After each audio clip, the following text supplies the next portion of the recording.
எனக்கு 18 ஏஜ் ஆன அப்புறம் தான் வாழ்க்கைன்னு என்னன்னே தெரிஞ்சது. நான் என்னோட 18th பர்த்டே மறக்க முடியாத பர்த்டேவா இருக்கணும்னு சொல்லிட்டு காலேஜ் லீவ் போட்டுட்டு என் பேரண்ட்ஸ் கிட்ட கேட்டு ஏற்காடு போனேன். ஆக்சுவலா நான் சேலம் தான். சேலம்ல இருந்து ஏற்காடு கொஞ்சம் கிட்ட தான். ஸோ அன்னைக்கு நான் ஏற்காடு போனேன் என்னோட 18th பர்த்டே அப்போ. அதுக்கு முன்னாடி எனக்கு விவரம் தெரிஞ்ச வயசுல இருந்து நான் ஏற்காடு போய் பெருசா சுத்தி பார்த்ததே இல்ல. வீட்ல சொல்லுவாங்க ஏதோ என்னோட 7th ஏஜ்லயோ 8th ஏஜ்லயோ அப்பதான் போனேன்னு சொல்லிட்டு. அவ்வளவு நாள் போகாம ரொம்ப நாள் கழிச்சு போனனால ஒரு புதிய எக்ஸ்பீரியன்ஸா இருந்தது என்னோட 18th பர்த்டேவே. அங்க போய் போட் ரைட் போனேன், சிக்கன் பிரியாணி சாப்பிட்டேன், சாக்லேட் ஐஸ்கிரீம்லாம் சாப்பிட்டு சாக்லேட்லாம் வாங்கிட்டு அகைன் வீட்டுக்கு நைட்டு தான் வந்தேன். ஏர்லி மார்னிங் ஒரு 7 அந்த மாதிரி கிளம்பியிருப்பேன், 7 or 8. அப்புறம் நைட் தான் வீட்டுக்கு திரும்ப வந்தேன். நைட்டு ஒரு 7 or 8 அந்த மாதிரி. 18 வயசு ஆனா ஒண்ணு பண்ணுவாங்க. Voter ID, PAN card, driving licence இது எல்லாமே எடுப்பாங்க. நான் எங்க வீட்ல சொன்னாங்க, உனக்கு ஓட்டர் ஐடி இருந்தா ஒரு கட்சியில இருந்து ஒண்ணு தருவாங்க அப்படின்னு சொல்லி, அதுக்கோசரம் ஃபர்ஸ்டாவே ஓட்டர் ஐடி அப்ளை பண்ணி ரொம்ப சீக்கிரமே ஓட்டர் ஐடி வாங்கிட்டாங்க. நான் 18 ஏஜ் ஆன கொஞ்ச நாள்லயே ஒரு 2 months சம்திங்ல எலெக்ஷன் வந்தது. அப்பயே நான் ஓட் போட போயிட்டேன். ஓட்டும் போட்டுட்டேன். அதுக்கு ஒண்ணு கொடுத்தாங்க ஃபர்ஸ்ட், அது வாங்கிட்டேன் நானு. பட் எனக்கு முக்கியமா தேவைப்பட்டது என்னன்னா, ஒரு பேங்க் அக்கௌண்ட் கிரியேட் பண்ணணும். எனக்கு ரொம்ப ஈகரா இருக்கும். நான் வெளியில பாக்குறப்போ ஜிபே யூஸ் பண்ணுவாங்க, எல்லாரும் டிரான்சாக்ஷன் பண்ணுவாங்க. அது ஒரு ஃபேண்டசி திங் மாதிரி எனக்கு ஆயிடுச்சு. நானுமே ஒரு டைம் ஆச்சு என் போன்ல இருந்து ஜிபே பண்ணிடணும்டா அப்படின்னு சொல்லிட்டு யோசிச்சேன். நிறைய டைம் யோசிச்சிருக்கேன். அதனால நான் ஃபர்ஸ்ட் பேங்க் அக்கௌண்ட் ஸ்டார்ட் பண்ணும், தென் ஜிபே இன்ஸ்டால் பண்ணும், ஒரு டைம் வச்சு பே பண்ணும். அதுதான் என்னோட ஒரு ட்ரீம் மாதிரி இருந்தது அப்போ. எனக்கு பெருசா எந்த ஒரு ட்ரீமுமே கிடையாது என்னோட 18 ஏஜ் ஆரம்பிக்கிறப்போ. எனக்கு எந்த ஒரு ஃபார்மாலிட்டிஸ் எதுவுமே தெரியுது. ஸ்ட்ரெயிட்டா பேங்க்குக்கு போறேன்.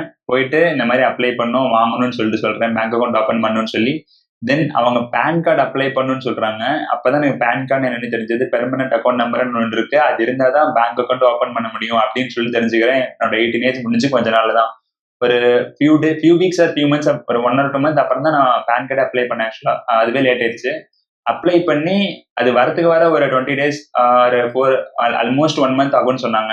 அந்த 1 month வரைக்குமே சும்மா தான் இருந்தேன். எனக்கு எப்படா வரும்னு அவ்வளோ ஈகரா வெயிட் பண்ணிட்டு இருந்தேன். எப்படா பேன் கார்டு வரும், எப்படா பேன் கார்டு வரும்னு பார்த்துக்கிட்டே இருந்தேன். அதுக்கு முன்னாடியே டெம்பரரி பேன் கார்டு எடுத்துக்கலாம். அங்கேயே சொன்னா டெம்பரரி பேன் கார்டுன்னு சொல்லி அவங்களே அதை ஜெராக்ஸ் எடுத்து அதை போட்டு கொடுத்து ஆல்மோஸ்ட் ஒரிஜினல் மாதிரி பண்ணி கொடுத்துறாங்க. பட் அதை பார்த்து கையில் தொட்டு பார்த்தாலே தெரியும், அந்த கவர் பார்த்தாலே தெரியும் அது ஒரு டூப்ளிகேட்னு சொல்லிட்டு சும்மா டெம்பரரி யூஸ் பண்ணிக்கலாம். அதை கொடுத்து பேங்க் அக்கௌண்ட் ஓப்பன் பண்ண முடியுமான்னு சொல்லிட்டு போய் அதுவும் கேட்டு பார்த்தேன். அதை வச்சு பண்ண முடியாது அப்படின்னு சொல்லிட்டாங்க ஸ்டேட் பேங்க் ஆஃப் இந்தியால. So then permanent account number original வந்த அப்புறம் தான் அகைன் அதை வச்சு அப்ளை பண்ணி ஒரு பேங்க் அக்கௌண்ட் ஸ்டார்ட் பண்ணேன். அதுவும் எஸ்பிஐல பண்ணல. அங்க ஏதோ ரொம்ப டிலே ஆகுதுன்னு சொல்லிட்டு வேற ஒரு பேங்க்ல தான் பண்ணேன், பேங்க் ஆஃப் பரோடால. அப்போதான் எனக்கு மணியோட இம்பார்ட்டன்ஸ் கொஞ்சம் தெரிய வருது ரொம்பவே. பிகாஸ் நம்ம மணி இல்லாம ஒண்ணுமே பண்ண முடியாதுடா அப்படின்னு சொல்லி ஒரு ஸ்டேஜுக்கு வரேன். வீட்லயும் ஒரு பெருசான அமௌண்ட்ஸ் அந்த மாதிரி தந்ததில்லை பெருசா வீட்டுல. அப்போ அதனால ஏர்ன் பண்ணணும்னு நினைக்கிறேன். அவங்க கொடுத்த பாக்கெட் மணி, எங்க தாத்தா கொடுத்தது, பாட்டி கொடுத்தது எல்லாமே சேர்த்து வச்சு நிறைய கேம்ஸ் விளையாடுறேன். ஆக்சுவலா அப்போ நான் ஃப்ரீ ஃபயருக்கு ஒரு அடிக்டா இருந்தேன். அது ஒரு ஆன்லைன் கேம். அது ஒரு பப்ஜி மாதிரி தான், related to PUBG, shooting game. அது விளையாண்டு சும்மா ஷூட் பண்றது அதுதான் ஃபுல்லா இருக்கும். ரொம்ப அடிக்டா இருந்தேன். எப்ப பார்த்தாலும் விளையாண்டே இருப்பேன். விடிய கூட விளையாண்டுருக்கேன். ஒரு அடிக்டட் பர்சன் நான் அந்த கேமுக்கு. அப்புறம் இந்த கேம்ஸ்னா சொல்லுவாங்களுக்கு தெரியுமா, வின்சோ, எம்பிஎல், இந்த மாதிரி கேம்ஸ் எல்லாம் பல கேம்ஸ் விளையாண்டுருக்கேன். அதுல எவ்வளவோ ஏர்ன் பண்ண ட்ரை பண்ணிருக்கேன், ஏர்னும் பண்ணிருக்கேன். பல ஹண்ட்ரட்ஸ், நியர்லி தௌசண்ட்ஸோட ஏர்ன் பண்ணிருக்கேன். பட் ஏர்ன் பண்ற அளவுக்கு லாஸ் ஆகுது. ஆனா கரெக்டா நெட் ப்ராஃபிட்னு பார்த்தா எந்த ஒரு ப்ராஃபிட்டுமே கிடைச்ச மாதிரி தெரியல, லாஸ்ல தான் போயிருக்கு. நிறைய பண்ணிருக்கேன் இந்த மாதிரி. பெட் பண்றது, பெட் மீன்ஸ் இந்த ட்ரீம் 11 அந்த மாதிரி, கிரிக்கெட் பெட்டிங், ஃபுட்பால், கபடி இது எல்லாமே பண்ணிருக்கேன். பெருசா ஏனே பண்ண முடியல. ஆனா கோடியில் சம்பாரிச்சேன், லட்சத்தை சம்பாரிச்சேன்னு சொல்லுவாங்க. பேருக்கு தான் சொல்லுவாங்க, நம்மளால பண்ண முடியாது.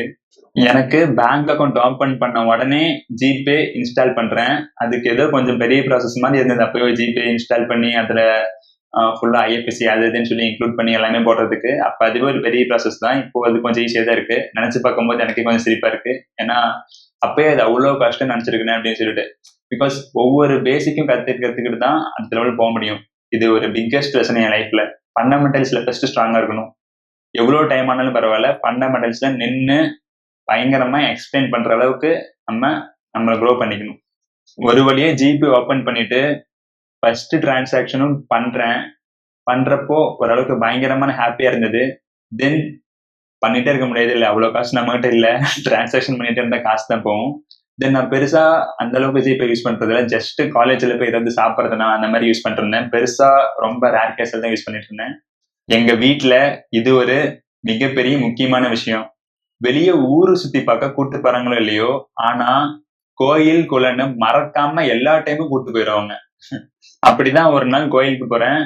அதுக்கு முன்னாடியுமே அப்படிதான் இருந்தது. ஆனா அன்னைக்குதான் பெருசா இம்பாக்ட் ஆச்சு. திருவண்ணாமலை கோயிலுக்கு போறேன். அங்க போய் அவ்வளோ நேரம் நிக்க வச்சுட்டாங்க. சாமியை நின்னு பாக்குறதுல எனக்கு எந்த ஒரு விஷயமே இல்ல. பட் அதுக்கு பே பண்ணி போனா 1 or 2 ஹவர்ஸ்ல பாத்துற மாதிரி இருந்துச்சு அன்னைக்கு. அன்னைக்கு பயங்கரமான கூட்டம் திருவண்ணாமலையில. அந்த மாதிரி நான் இதுக்கு முன்னாடி என்னைக்குமே பார்த்ததே இல்ல. எதனால அப்படின்னு சொல்லிட்டு தெரியல. நிறைய பேர் வந்திருந்தாங்க. கிரிவலம், மத்த கோயிலுக்கு போறவங்க எல்லாருமே அங்க போறவங்க இங்க போறவங்கன்னு சேர்ந்து வந்திருந்தாங்க. சோ அன்னைக்கு அவ்வளோ நேரம் 8 to 10 ஹவர்ஸ் நின்றுப்பேன். எனக்கு நிக்கிறது பெரிய விஷயம் இல்ல. எல்லாரும் சேர்ந்து சாமி தான் பார்க்க போறோம். சாமிக்காக நிக்கலாம். பட் காசு கொடுத்து பார்த்தவன் 1 or 2 ஹவர்ஸ்ல பாத்துறான். எங்க இதுல ஈக்குவாலிட்டி இருக்கு? But at the end of the day நான் அது ஒரு நெகட்டிவிட்டியா பார்க்காம அதை ஒரு பாசிட்டிவிட்டியா ஆப்டிமிசமா எடுத்துக்கிட்டு நான் சாமியே வந்து என்கிட்ட மணி உங்ககிட்ட அதிகமா இருந்தாதான் நீ என்னை கூட பார்க்க வர முடியும், அப்பதான் நீ ஈஸியா என்னை பார்த்துட்டு சீக்கிரம் போயிடலாம் அப்படின்னு சொன்ன மாதிரி இருந்துச்சு. பிகாஸ் சாமியை பார்க்க தான் போறோம். காசு கொடுத்து பார்த்தா என்ன, ஃப்ரீயா பார்த்தா என்ன, எல்லாருமே ஒண்ணுதான். ஆனா லேட் ஆகுது, டைம் கன்சப்ஷன் ஆகுது. Time is the most important thing in our entire life. இப்போ இந்த 1 செகண்ட் போனாலும் சரி, 1 செகண்ட் ரொம்ப சீப்பா இருக்கு. 1 ஹவரை வச்சுக்கலாம். ஆஸ் அ நார்மல் பேசினா 1 ஹவர் வேஸ்ட் பண்ணா அந்த ஹவரை யாராலையும் திருப்பி எடுக்க முடியுது. அந்த ஹவர் போனதுதான். காசு எவ்வளவு போனாலும் ஏதாவது ஹார்ட் ஒர்க் பண்ணியோ, ஸ்கில்ஸை வச்சோ ஏதாவது ஒன்று பண்ணி ஒரு லாங் டைம்ல பெருசா ஏர்ன் பண்ணிக்கலாம். பட் டைம் போச்சுன்னா போனதுதான். அங்கதான் லைஃப்ல பெரிய ஹிட் அடிச்சது எனக்கு. எப்படி ப்ராப்பரான வேலை மணி ஏர்ன் பண்ணணும்னு சொல்லி. அந்த டைம்லயும் அதுக்கு முன்னாடியுமே நான் ட்ரேடிங் ஆக்சுவலா லேர்ன் பண்ணிட்டு இருந்தேன். ட்ரேடிங், இந்தியன் மார்க்கெட், எல்லா மார்க்கெட்டுமே லேர்ன் பண்ணிட்டு இருந்தேன். ஃபாரெக்ஸ்ல இருந்து, கிரிப்டோல இருந்து எல்லாமே ஓரளவுக்கு லேர்ன் பண்ணிட்டு இருந்தேன். But most of the time நான் இந்தியன் மார்க்கெட்ல தான் டைம் ஸ்பெண்ட் பண்ணேன். ஸ்டாக்ஸ்லாம் எப்படி கரன்சி ட்ரேட் ஆகுது, ஸ்டாக்ஸ் ட்ரேட் ஆகுது, எல்லாமே இன்வெஸ்ட்மெண்ட்ல இருந்து எல்லாமே பார்த்துட்டு இருந்தேன். பட் அதுல ஒரு ப்ராப்பரான இன்கம், ஸ்டேபிளான இன்கம் அதை பெருசா ஜெனரேட்டே பண்ண முடியலனால நான் நிறைய லாஸ் தான் பண்ணேன். நிறைய ஏர்னும் பண்ணேன், நிறைய லாஸும் பண்ணேன் ஆக்சுவலா. ஸோ அது எனக்கு ஒரு சக்சஸ்ஃபுல்லான பாயிண்ட்ல அப்போதைக்கு போற மாதிரி தெரியல எனக்கு. ஆனா அப்போதைக்கு கொஞ்சம் மணி வேணும், எனக்கு ஒரு பாக்கெட் மணிமே இருந்தா கூட போதும். ஆனா அதை வச்சு நான் கொஞ்சம் சஸ்டெயின் பண்ணி ஸ்டாக் மார்க்கெட்ல இன்வெஸ்ட் பண்ணி லாங் டைம்ல கூட கெயின் பண்ணலாம் அப்படின்னு சொல்லிட்டு ஒரு மைண்ட் செட் வந்தது. சரின்னு சொல்லி மற்ற ஸ்கில்ஸ் லேர்ன் பண்ண ஸ்டார்ட் பண்ணிட்டேன். பட் என்ன ஸ்கில்ஸ் லேர்ன் பண்றதுன்னு தெரியல எனக்கு.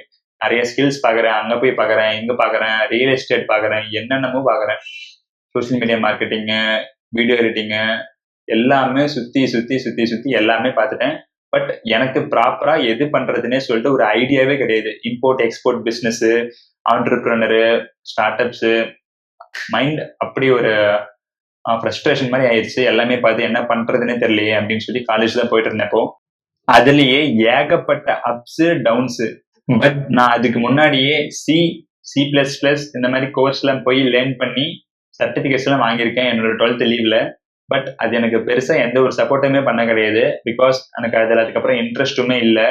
நான் ப்ராக்டிக்கலா ரொம்ப லேர்ன் பண்ணி டீப்பா அதை கத்துக்கவும் கிடையாது. ஜஸ்ட் ஒரு சர்டிபிகேட் கோசரம், ஒரு சர்டிபிகேட் இருக்கு, ஒரு நாலேஜ் கெயினா எடுத்துப்பாங்க கம்பெனிக்கு போனா அப்படின்னு சொல்லி தான் முடிச்சேன். எல்லாருமே இங்கதான் மிஸ்டேக் பண்றாங்க. ஜஸ்ட் சர்டிபிகேட் போதும் அப்படின்னு நினைச்சுக்கிறாங்க. பட் எனக்கு பொறுத்த வரைக்கும் certificate will not help you to gain that much knowledge. Knowledge only give you knowledge, value and skills only give you knowledge. Then யூடியூப்ல நிறைய பேர் பார்த்தேன், எப்படி மணி மேக் பண்றது, என்ன பண்ணலாம், என்னென்ன வேஸ்ட்லாம் இருக்கு அப்படின்னு சொல்லி அவங்க என்னென்னமோ சொல்றாங்க, அது சொல்றாங்க, இது சொல்றாங்க. அதெல்லாம் பார்த்து அதெல்லாமே நோட் பண்ணி வச்சேன். ஸ்டார்ட் அப்ஸ்ல இருந்து, இம்போர்ட் எக்ஸ்போர்ட் பிசினஸ்ல இருந்து எல்லாமே ஆக்சுவலா அதில் தான் நோட் பண்ணி வச்சேன். அதுல எப்படி ஒரு டீனேஜரா, ஒரு காலேஜ் ஸ்டூடெண்டா மணி ஏர்ன் பண்றதுன்னு பார்க்க ஆரம்பிக்கிறேன். அங்க நிறைய சொல்றாங்க, அதையுமே நோட் பண்ணி வைக்கிறேன். ஃபர்ஸ்டே எப்படி மணி மேக் பண்றதுன்னு பார்த்து ட்ரேடிங்லாம் பண்ணேன் ஆக்சுவலா. பட் ட்ரேடிங் எனக்கு ஒரு சஸ்டைனபிலிட்டியே தெரியல. மணி ஒரு லாங் டைம்லயோ ஷார்ட் பீரியட் ஆஃப் டைம்லயோ ஒரு கன்சிஸ்டண்டா வர மாதிரி தெரியல. வரவும் வராது, யாருக்குமே வராது. ட்ரேடிங் பயங்கரமான mind frustration game. If you are a beginner, நீங்க ஒரு 4-5 இயர்ஸ் அதை சஸ்டைன் பண்ண மட்டும்தான் உங்களால ப்ராஃபிட்டே அசால்ட்டா பண்ண முடியும். எனக்கு கரெக்டா தெரியல எவ்வளவு லேர்ன் பண்ணிருப்பேன், ஐ மீன் எவ்வளவு ஏர்ன் பண்ணிருப்பேன் அப்படின்னு சொல்லி ட்ரேடிங்ல அப்ராக்சிமேட்டா ஒரு 60,000 ஏர்ன் பண்ணிருப்பேன். அண்ட் ஒரு 75 to 80K லாஸ் பண்ணிருப்பேன். அவ்வளோ. அதுக்கப்புறம் விட்டுட்டேன். கடைசியான பண்ண ட்ரேடு ஒரு 1.5 மாசத்துக்கு முன்னாடி. இப்போ 19 ஏஜ் ஆயிடுச்சு, இப்போ பேசிட்டு இருக்கேன். ஒரு 1.5 மாசம் முன்னாடி பண்ணேன் ஒரே ட்ரேடு. பல மாசத்துக்கு அப்புறம் ஒரே ட்ரேட் எடுத்தேன். சம்திங் 1500 ப்ராஃபிட் வந்துச்சு. அவ்வளவுதான், முடிச்சுக்கிட்டேன். போதுண்டா சாமி, ஆளோடுங்களா, ட்ரேடிங் பக்கமே வரல நானு அப்படின்னு சொல்லி முடிச்சிட்டேன். சிம்பிளா சொல்லணும்னா ட்ரேடிங் ஒரு பிசினஸ் மாதிரியே தான். உங்களால பிசிக்கலா ஒரு பிசினஸ் பண்ண முடியல, அதுக்கோசரம் உங்ககிட்ட இருக்க மணியை வச்சு அடுத்தவங்க பண்ற பிசினஸ்ல இன்வெஸ்ட் பண்ணி அவங்க க்ரோ ஆகுறாங்களான்னு சொல்லி கரெக்டா பார்த்து ப்ராப்பரா அனலைஸ் பண்ணி இன்வெஸ்ட் பண்ணி அவங்க க்ரோ ஆனா அதுல நீங்க ஒரு ஷேர் ஹோல்டர் மாதிரி அவங்களுக்கு ஒரு ப்ராஃபிட் கிடைக்கும். அந்த ப்ராஃபிட் எடுத்து நீங்க என்ஜாய் பண்ணிக்கலாம். இது லாங் டைம்ல கண்டிப்பா மேக்ஸிமம் ஆஃப் த டைம் நல்ல ஸ்டாக்ஸை பார்த்து இன்வெஸ்ட் பண்ணீங்கன்னா கெயின்ஸ்ல தான் இருக்கும். இந்த டைம்ல ஒரு மாதிரி டிப்ரெஷன் ஸ்டேட்லாம் போயிட்டேன். என்னடா எதுவுமே ப்ராப்பரா எந்த ஒரு ஸ்கில்லுமே லேர்ன் பண்ணிக்க முடியலையே, மணி ஏர்ன் பண்ணவும் முடியலையே அப்படின்னு சொல்லி சேர்த்து வச்சிருந்த மணி எல்லாமே போயிடுச்சு. பேரண்ட்ஸ் வந்து கொஞ்சம் மணி வாங்கினேன், அதுவுமே எல்லாமே போயிடுச்சு.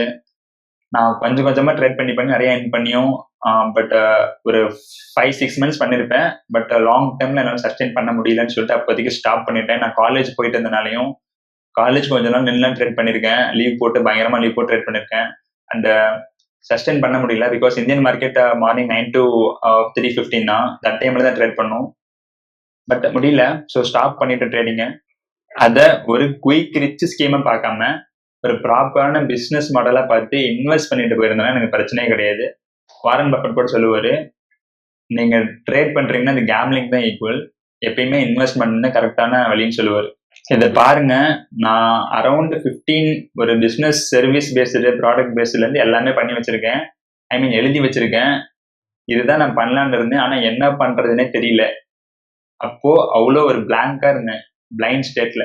Real estate, web development, marketing, editing, writing, script writing, content writing, e commerce, app development, import export business, trading, சரியான கன்ஃபியூஷன். தென் எல்லாத்த பத்தியுமே லேர்ன் பண்ண ஸ்டார்ட் பண்றேன், எதுல இன்ட்ரெஸ்ட்னு தெரியாமையே. தென் ஃபைனலா கண்ணுல பளிச்சுன்னு பட்டதான் டிஜிட்டல் மார்க்கெட்டிங். அதுவும் டிஜிட்டல் மார்க்கெட்டிங்னா ஃபுல்லா என்னென்ன இருக்குன்னு சொல்லிட்டு கொஞ்சம் கொஞ்சமா லேர்ன் பண்ண ஆரம்பிக்கிறேன். அதுக்கப்புறம் தான் டிஜிட்டல் மார்க்கெட்டிங்னா என்னன்னு தெரியாம லூஸ் மாதிரி எல்லாமே லேர்ன் பண்ணிட்டு இருந்தேன். ஃபர்ஸ்ட் வெப் டெவலப்மெண்ட்ல இருந்து, எஸ்இஓல இருந்து, சோசியல் மீடியா மார்க்கெட்டிங்ல இருந்து எல்லாமே லேர்ன் பண்ணிட்டு இருந்தேன். ஏதாவது ஒன்ன பெர்ஃபெக்டா லேர்ன் பண்ணியிருந்தா கூட ப்ராப்பரா அந்த வேலை போயிருக்கலாம். ஆனா எல்லாமே லேர்ன் பண்ணிட்டு இருந்தேன். பிகாஸ் டிஜிட்டல் மார்க்கெட்டிங் ஒரு செட் ஆஃப் ஸ்கில்ஸ் தான் நினைச்சு எல்லாமே லேர்ன் பண்ணிட்டு இருந்தேன். But one is enough in the starting stage. Long டைம்ல எல்லாத்த பத்தியுமே அனலைஸ் பண்ணி தெரிஞ்சு வச்சிருக்கணும், ஒரு மேலோட்டமா வச்சு. ஸ்பெசிஃபிக்கா வெப் டெவலப்மெண்ட்னா web development, no code web development தான் பார்த்தேன் நான். நோ கோட் வெப் டெவலப்மெண்ட் மட்டும் பார்த்துருந்தா அதில் போயிருக்கணும். சோஷியல் மீடியா மார்க்கெட்டிங் அதில் மட்டும் போயிருக்கணும். இந்த மாதிரி எது ஒன்று சூஸ் பண்ணாலும் சரி, அது ஒன்றில் ஃபுல்லாக டீப் டைவ் பண்ணி ஃபுல்லாக நாலேஜ் கேதர் பண்ணி அதில் மாஸ்டர் ஆயிட்டாவே தென் உங்களை பீட் பண்ணுறது கஷ்டம் உங்களோட காம்படிட்டரால. இது போல ஒன்னா லேர்ன் பண்ணி அது மேல ஸ்கில்ஸ் ஸ்டாக் பண்ணிட்டே போயிட்டு இருக்கலாம். அந்த மாதிரி ஸ்டாக் பண்றதுனால இன்னும் அதிகமா உங்களுக்கு நாலேஜ் கிடைக்க போகுது. நீங்க ஒரு டீம் ஃபார்ம் பண்ணி அவங்களுக்கு ஒர்க் கொடுக்குற அளவுக்கு உங்களுக்கு நாலேஜ் கெயின் ஆகும். தென் லீடர்ஷிப் ஸ்கில்ஸ், கம்யூனிகேஷன் ஸ்கில்ஸ் அதில் கொஞ்சம் ஃபோக்கஸ் பண்ணி நம்ம பண்ணா கண்டிப்பா நம்ம ஒரு லீடர்ஷிப் ஆகிறதுக்கு நிறைய சான்சஸ் இருக்கு. லீடர்ஷிப் பண்றதுக்கு என்னை கைட் பண்ணதான் யாருமே இல்லையே, அதனாலதான் என்ன பண்றதுன்னு தெரியாம எல்லாமே லேர்ன் பண்ணிட்டு இருந்தேன்.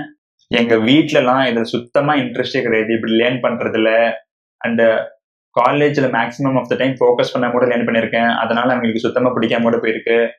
ஸோ அவங்க இதெல்லாம் விட்டுட்டு காலேஜ்ல ஃபோக்கஸ் பண்ணி டிகிரி வாங்கு, வேலைக்கு போ, இதை எனக்கு இன்கல்கேட் பண்றாங்க என்னோட பிரெயின்குள்ள. பட் எனக்கு மணி மேக் பண்ணி ஆகணும்.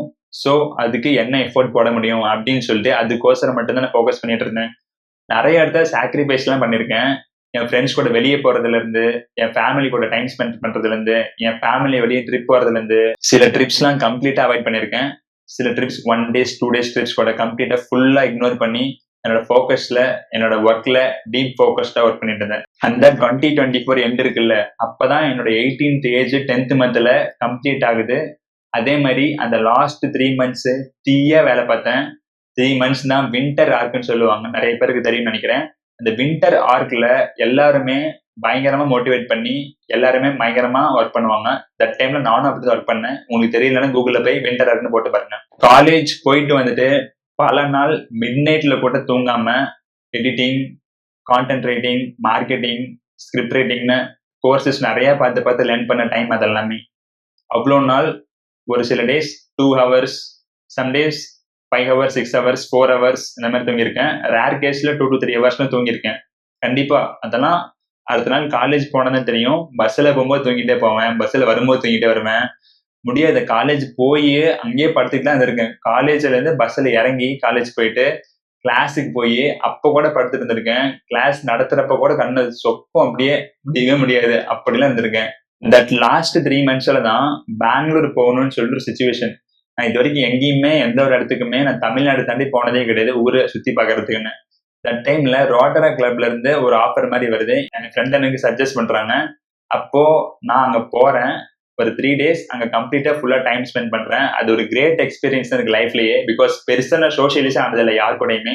அங்க போய் எனக்கு ஒரு கிரேட் சோசியலைசேஷன். தென் காலேஜ் போறப்போ சம் டேஸ் சம் ஹவர்ஸ்ல கட் அடிச்சுட்டு போய் இந்த மாதிரி கான்டென்ட் ரைட்டிங்கு இந்த மாதிரி தான் ட்ரேடிங் பண்றது, ஸ்டாக்ஸ் ட்ரேடிங்கும் பண்ணியிருக்கேன் காலேஜ்லயே உட்காந்துலாம். இந்த மாதிரி நிறைய டைம் பண்ணியிருக்கேன். நிறைய டைம்னா வெரி ரேர் கேசஸ்ல தான். என் காலேஜ்ல கட் அடிக்க முடியாது, கட் அடிச்ச உடனே கண்டுபிடிச்சு வீட்டுக்கு கால் பண்ணிடுவாங்க. ரேர் கேசஸ்ல கட் அடிச்சிருக்கேன், பண்ணியிருக்கேன் இதெல்லாம். அப்புறம் லைப்ரரி ஹவர்ஸ்ல நான் லைப்ரரியில போய் ஒரு சில புக்ஸ் எல்லாம் படிச்சிருக்கேன். ஒவ்வொரு டைம் ஒவ்வொரு புக் படிப்பேன். ஒவ்வொரு புக்குமே ஃபுல்லா கம்ப்ளீட் பண்ணதில்லை. அண்ட் நான் வீட்டில் இருக்கப்போ சம்டைம்ஸ் புக்ஸ் படிப்பேன். மார்னிங் எழுந்த உடனே டைம் இருந்தா படிப்பேன், இல்லைன்னா படிக்க மாட்டேன். இப்போ இவ்வளோ ஸ்கில்ஸ் லேர்ன் பண்ணி அந்த ஃபீல்டுலயே போகாம இருக்கியே, அதெல்லாம் தேவையில்லாதது தானே அப்படின்னு சொல்லிட்டு கேட்டால் கண்டிப்பா கிடையாது. Life is all about experiencing only. எல்லாமே எக்ஸ்பீரியன்ஸ் பண்ணி பார்த்து எது பிடிச்சிருக்கு எது பிடிக்கலன்னு சொல்லிட்டு தெரியாது நமக்கே. நம்ம எக்ஸ்பீரியன்ஸ் பண்ணி கோ த்ரூ பண்றதுல தான் எல்லாமே இருக்கு. ஸோ தென் அதுல இருந்து லேர்ன் பண்ணிக்க முடியும் ஈஸியா. அப்புறம் நான் ரெகுலரா ஒர்க் அவுட் பண்ணிட்டு இருந்தேன் வீட்லயே. டெய்லியுமே 30 minutes பண்ணிடுவேன். அதாவது ஒரு சில நாள் மிஸ் ஆகலாம். முடிஞ்ச அளவுக்கு நான் அப்படியே இருக்கப்போ 30 minutes ஒர்க் அவுட் பண்ணிடுவேன். அந்த லாஸ்ட் 3 months சொன்னல வின்டர் இருக்குன்னு சொல்லி, தட் டைம்ல தான் ஃபுல்லா 2 hours, 3 hours, 4 hours அந்த மாதிரிலாம் தூங்கிட்டு இருந்த டைம். தட் டைம்ல சுத்தமா ஒர்க் அவுட் பண்றது ஸ்டாப் பண்ணிட்டேன். நான் எங்க கண்டுபிடிச்சேன், நான் பண்ணிட்டு தான் இருந்தேன் அப்பவுமே. நான் 3 hours, 4 hours ஒர்க் அவுட் பண்ணிருக்கேன் ஆக்சுவலா. பண்ணிட்டு ஒர்க் அவுட் பண்ணா தென் நைட்டு சீக்கிரம் தூக்கம் வந்துருது. பாடி ரொம்ப டயர்ட் ஆயிருது, கண்ணெல்லாம் சொக்குது, ஒரு மாதிரி ரொம்ப கண்ணும் டயர்ட் ஆயிருது, கண்ட்ரோலே பண்ண முடியல ஸ்லீப்லாம். ஸோ நான் அப்போ கட் பண்ணிடுறேன் ஃபுல்லாவே ஒர்க் அவுட்டையே. ஒரு 3 monthsக்கு நான் அப்பயே முடிவு எடுத்துறேன். நெக்ஸ்ட் இந்த டிசம்பர் முடிவு வரைக்கும் ஃபுல்லா நம்ம ஒர்க்ல ஃபோக்கஸ் பண்ணலாம், ஒர்க் அவுட் கேன்சல் பண்ணிடலாம், ஒர்க் அவுட் பண்ணா சீக்கிரம் தூங்கிடுற, தென் ஸ்கில்ஸ்ல ப்ராப்பரா ஃபோக்கஸ் பண்ணி லேர்ன் பண்ண முடியாது அப்படின்னு சொல்லி. அது போலே தான் எல்லா டேஸுமே இந்த மாதிரி 4 hours, 5 hours ஸ்லீப் பண்ண முடியுமான்னு கண்டிப்பா கிடையாது. ஒரு மனுஷன்னா ஒரு ப்ராப்பர் ஸ்லீப் வேணும். நான் அந்த மாதிரி தூங்கினாலும் ஒரு 3 to 4 hours, 3 to 4 days அப்புறம் அந்த ஒரு ப்ராப்பரான ரெஸ்ட் எடுத்துப்பேன். 10 hours தூங்கிடுவேன் ஒரு நாள். 10 hours ஒரு நாள்னா அந்த 2 hours தூங்குற டைம்ல நிறைய நாள் தூங்காம இருந்திருக்கேன். அப்போலாம் ஒவ்வொரு டைம் பீரியட் ஆஃப் டைம்ல 12 hours கூட தூங்கியிருக்கேன் ஒரு நாள்னா. அந்த மார்னிங் 9, 10, 11, 12 எந்திரிச்சிருக்கேன் ஒரு டே. அதுக்கப்புறம் லைஃப் எப்படிலாம் போயிட்டு இருக்கு, என்னோட ஜேர்னிய ஃபுல்லா ஷேர் பண்ண போறேன். எல்லாமே பார்க்கணும்னா என்ன சப்ஸ்கிரைப் பண்ணிக்கோங்க. பாய். இங்க நீங்க நிறைய லேர்னிங்ஸும் கத்துக்கலாம். ரொம்ப டீப் டைவ் பண்ணி எல்லாத்த பத்தியும் பேச போறேன். இப்போ நான் என்ன லேர்ன் பண்ணிட்டு இருக்கேன், அதுல ஒவ்வொரு கான்செப்ட் பத்தி, தென் என் லைஃப்ல என்ன பண்ண போறேன், எல்லாமே ஷேர் பண்ண போறேன். உங்க லைஃப்க்கு அப்சல்யூட் வேல்யூஸா இருக்கும். நான் ப்ரூவ் பண்ண போறேன். ஆஃப்டர் 3 or 4 yearsல நீங்களும் பார்ப்பீங்கன்னு நினைக்கிறேன். நான் என்ன பிலீவ் பண்றேன், நான் ஒரு நல்ல பொசிஷன்ல இருப்பேன்னு சொல்லி.